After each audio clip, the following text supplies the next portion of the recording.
Thank you very much for inviting me to give this talk. It's kind of a challenging talk to give, to discuss the future of FRBs. Fortunately, Maura and Liam and Amanda will follow on and share their own thoughts. So this is somewhat a random collection of musings.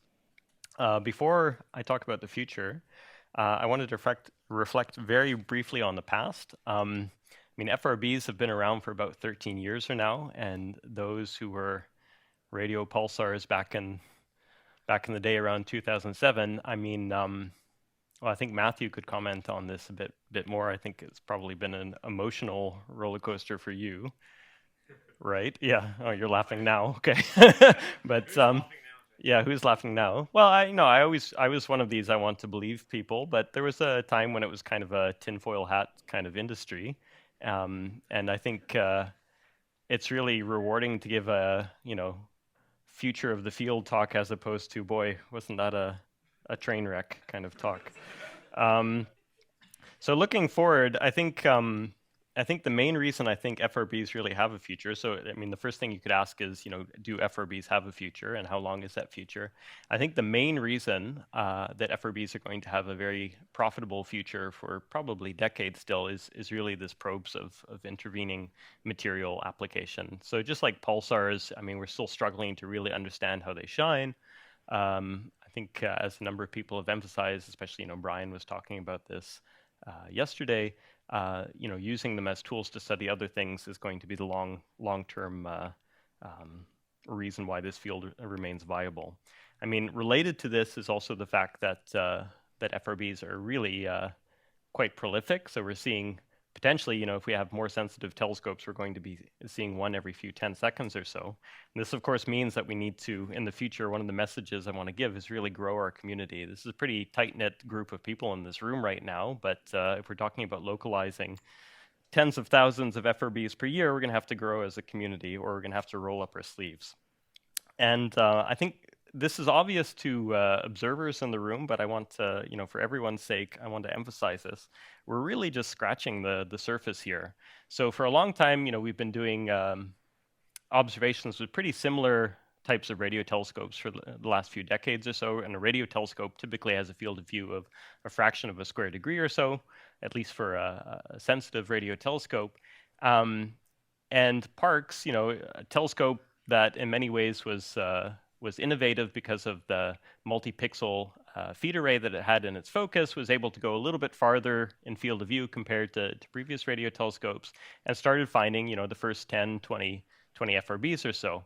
But if you make this, very hand-wavy plot that I have on the right here, going from, a fraction of a square degree up to an entire sky, compare Parkes' field of view to the whole sky, and compared to Parkes' sensitivity to what we expect to have for the SK phase 2 eventually, maybe around the time that the youngest people in the audience retire. So, yeah. It's really not very impressive. There's a lot of parameter space to open up here. And we spent a lot of the meeting discussing the fantastic results coming from CHIME, for instance. And CHIME is incredibly impressive. Huge computational effort goes into making this telescope possible, even though, in terms of size of the telescope, it's not that much bigger than a typical radio telescope that we've had for decades now. But it's still really scratching the surface of what we could potentially do. So I think we should be more systematic in the sense that we stumbled across fast radio bursts because someone made the mistake of searching the higher dispersion measure than made sense towards the large Magellanic Cloud. I think we should start thinking more systematically about exploring the sky in this phase space, because there could be super rare fast radio bursts, different types of events with event rates of 10, 100 times less, or far less luminous events as well. So right now we have CHIME, and CHIME is fantastic.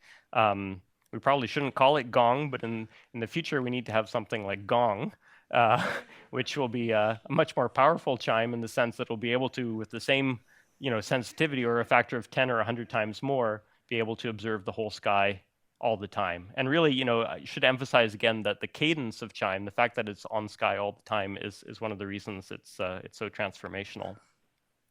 So the other aspect of this, of course, is thinking about timescales and radio frequencies and exploring the parameter space in this sense. And for the benefit of the people in the audience who don't know this off the top of their head, really the surveys that we're doing right now, they're sensitive to a few hundreds of microseconds up to a few tens of milliseconds or so.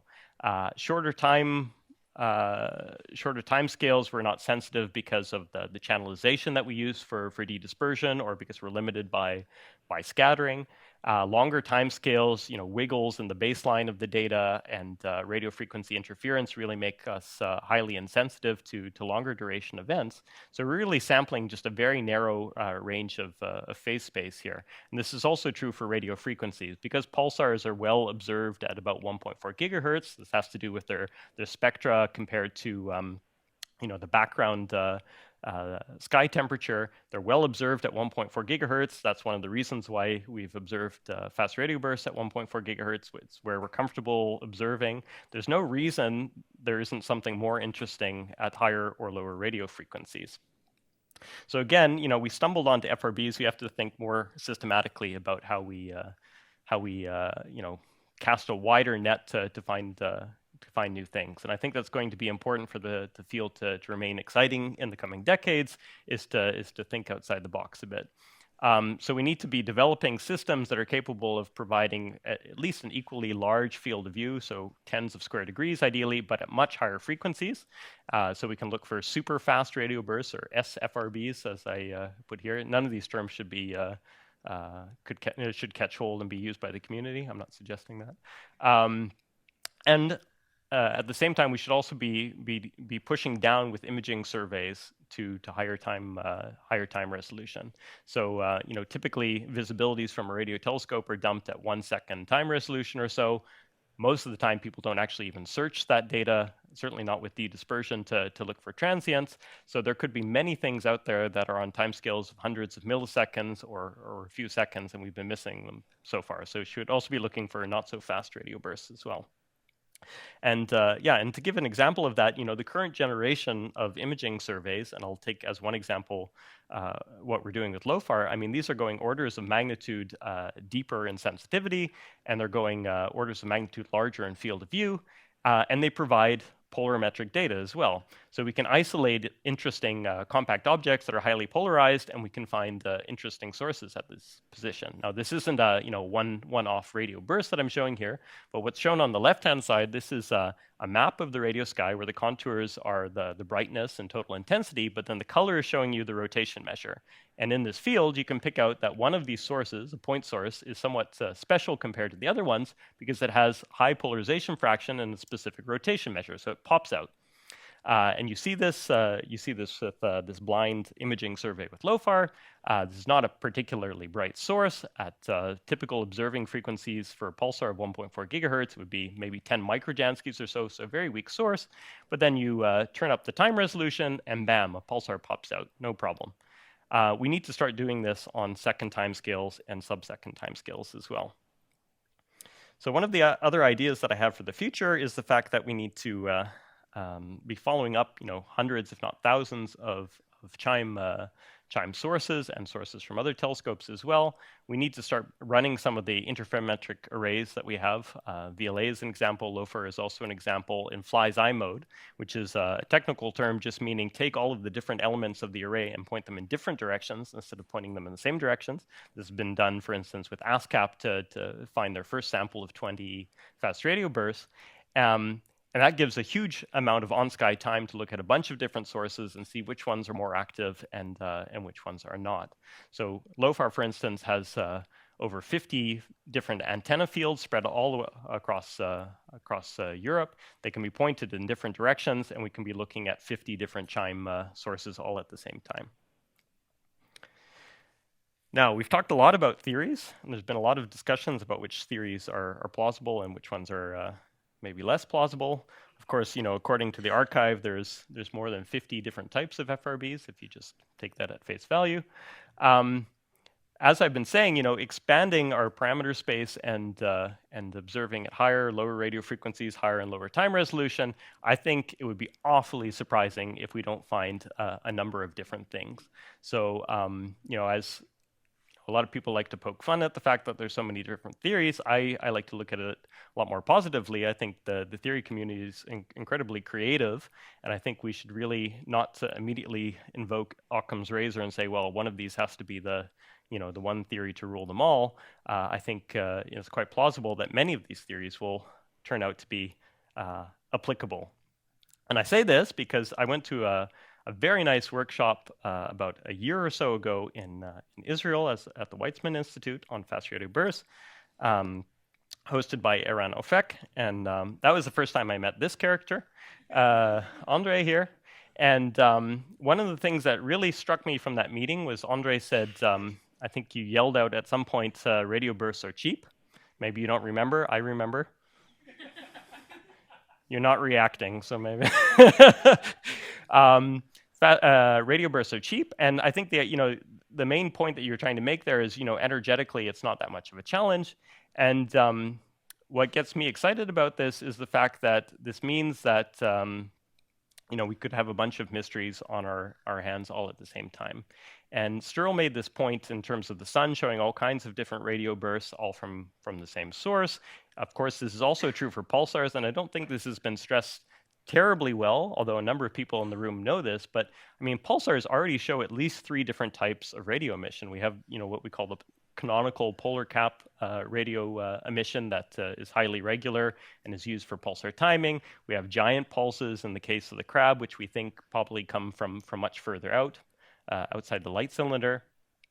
And for instance, Sasha and Anatoly have been simulating this to try and figure out where the emission region is. And the radio magnetars, those pulses are really something different, completely different spectrum, occurring at all kinds of different rotational phases. So if a neutron star in our own galaxy that is pretty typical can produce all these different types of radio emission, then why can FRBs not also produce multiple different types of radio emission, even if it's the same type of object? And I produced this slide actually, before you gave your talk, Andre, and I realized, I pointed at the back there that was possibly one of your FRB models, and so I was quite surprised that that was a prediction, I think, there.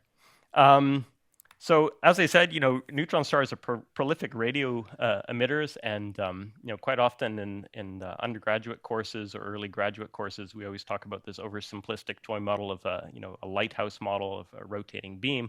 I think we should really not think of neutron stars as cosmic lighthouses. I really think we should think of them as really gaudy Christmas trees, where they're producing a number of different types of radio emission from different locations, many of which we could observe. And I would go as far as saying if we detect different types of radio bursts that we call fast radio bursts, it doesn't necessarily mean they're coming from different types of sources. They could be different emitting regions from a magnetar.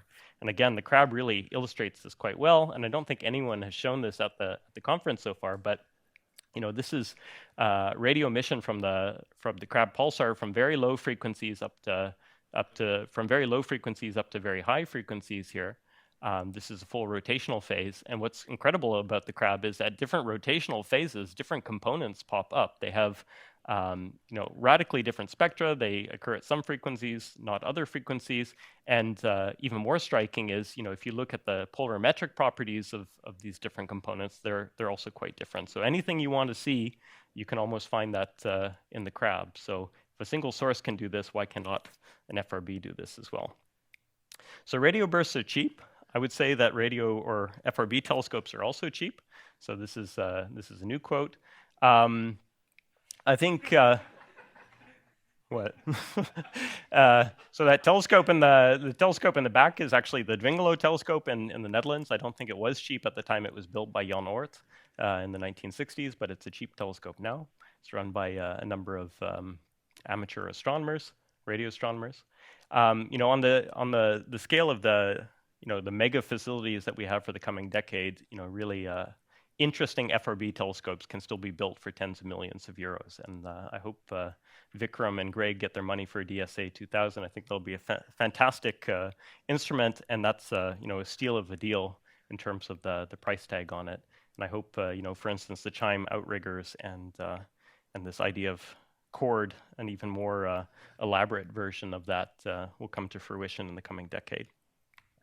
So we heard a lot about location, and Tierney's talk was really excellent. Also, when Wenfei gave an excellent talk about this.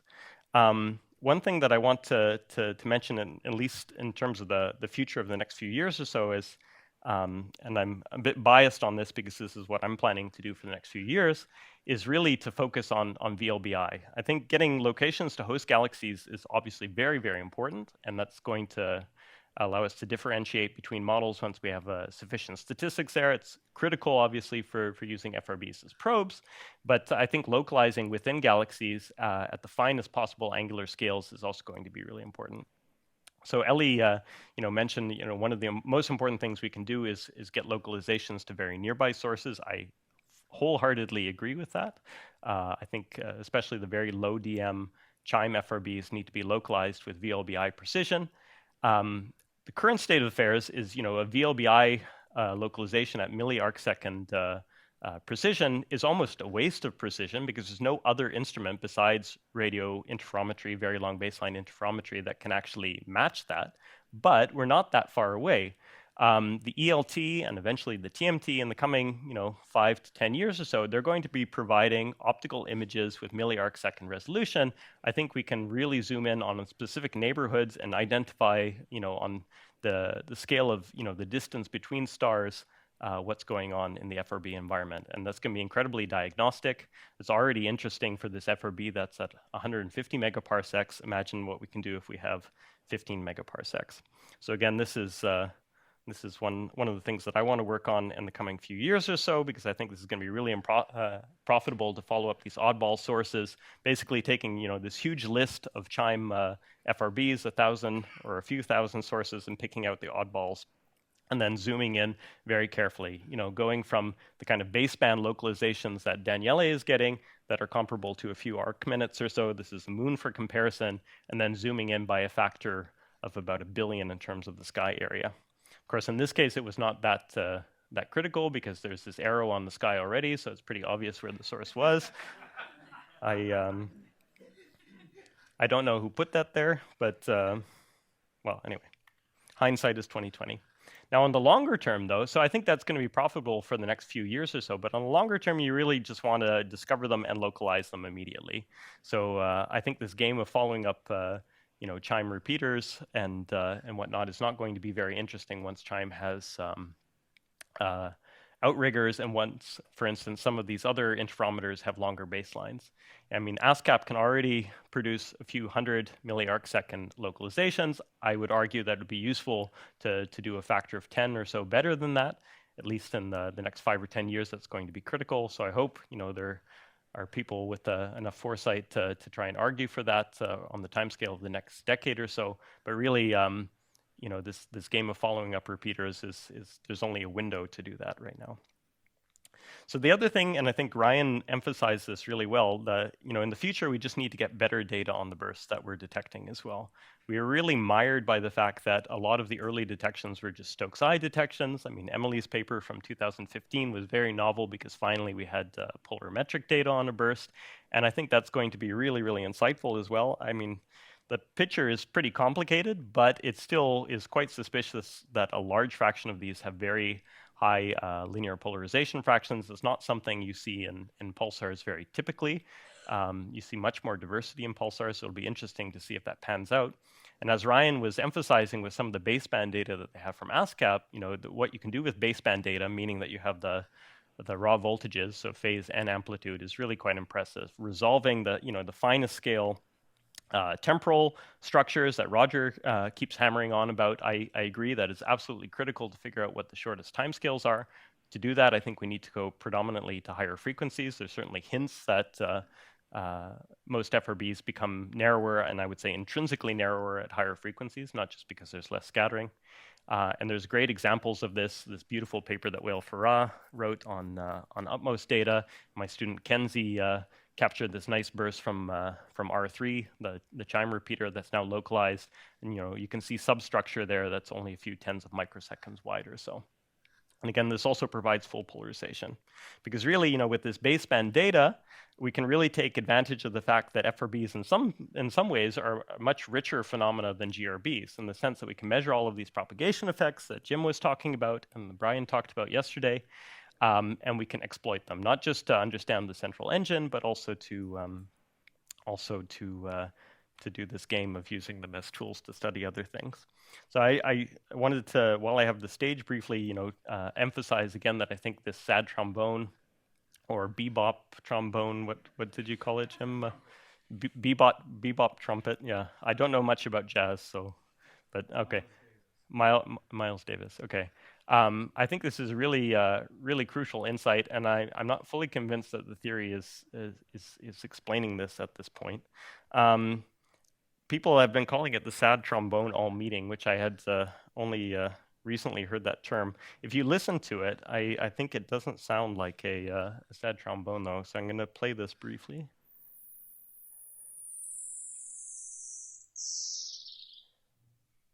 Yeah. So I just wanted to inject that into the conversation. It really doesn't sound like a. It's more like a sad cricket.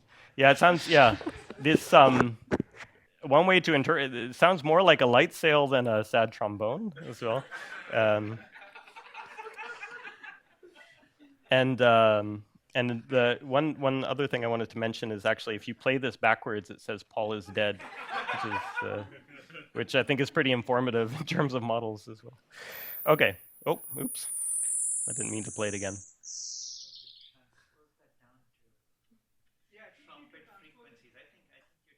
Okay, well you can work on it if you want to, Shemi.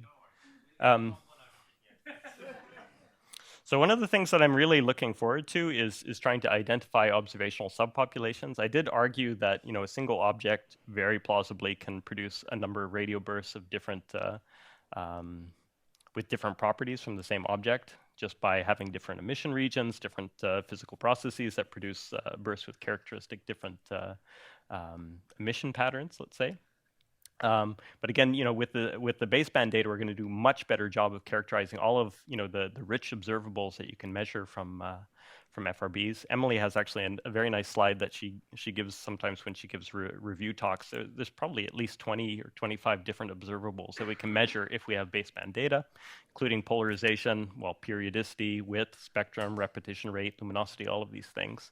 And it's going to be really interesting once we have a few thousand of these, especially if they're all done with baseband data, to see if we start getting clumps, if we start getting different subpopulations showing either different emission mechanisms or different types of sources. One thing related to this, I think, is also that we need to, as a community in the future, do a much better job of using the same language to characterize our bursts. So I would really like to see the community converge on just a single set of equations and terminology that, once you find a burst, these are the 10 or 20 numbers that you need to fill in the table to say this is what this burst looks like. It'll make comparison a lot easier, and what we need to fold into that, obviously, are the observational biases as well and the systematic uncertainties. We saw a number of versions of this plot. This is just a schematic version of that. If you plot redshift versus the extragalactic dispersion measure, you want to infer this DMZ scaling relationship. I'm also really excited about seeing in the coming decade, once we have hundreds, if not thousands, of redshifts and precision localizations, whether we're going to be seeing clumping in this diagram as well. I mean, you could imagine, for instance, sources that are in dense environments, that there'll be some kind of offset here compared to the sources that are just following exactly what the IGM is doing. It'd be really interesting to see what the scatter is. So in terms of cosmic variance, let's say, how much that induces scatter on this relationship. It's going to be really exciting to see. We really need to expect the unexpected. I think the thing that I've enjoyed most about working on fast radio bursts is, at least compared to working on pulsars previously, the number of unexpected turns has been really, really quite remarkable. I think at every step there's been uncertainty about whether something was real, and then it turned out to be real.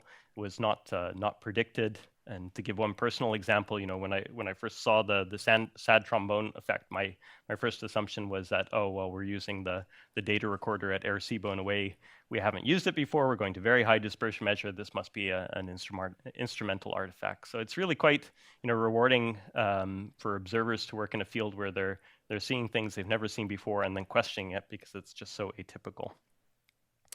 I wanted to say a little bit also about people, nature, yeah.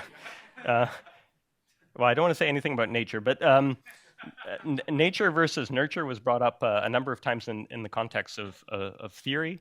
I wanted to talk a little bit about the culture in the field. I think it's really healthy. I think the field is sufficiently competitive that people are driven to get the next breakthroughs, which are appearing in nature or in science. Many of these have, as I mentioned, many of these nature papers have turned out to be correct, which is also very rewarding. Unusual. And I wanted someone else to say that, but that's what's implied.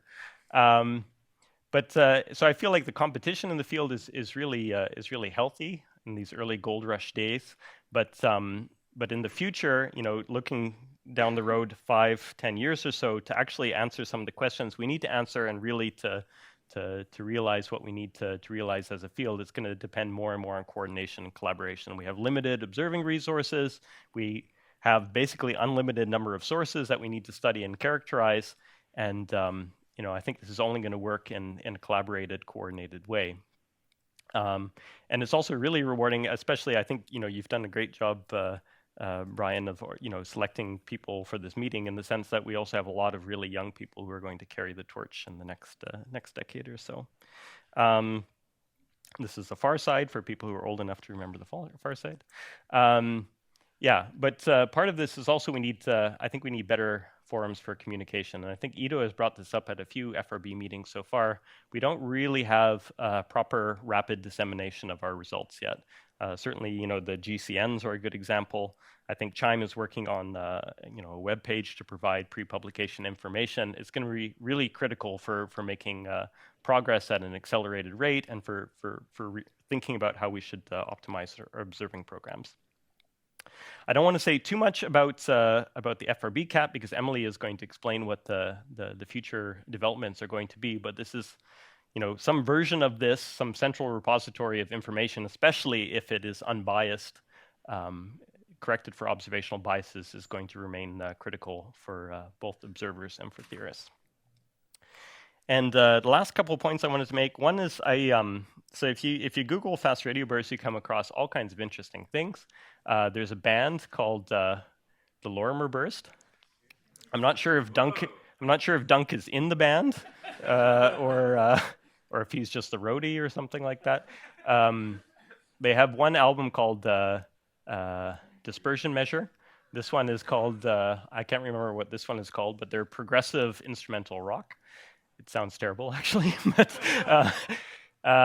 and there's some electronic band called Cubic Pi as well. This is a plot that I made for the original repeater paper as well on their album. We haven't quite achieved Joy Division fame yet. We don't have something quite so iconic yet.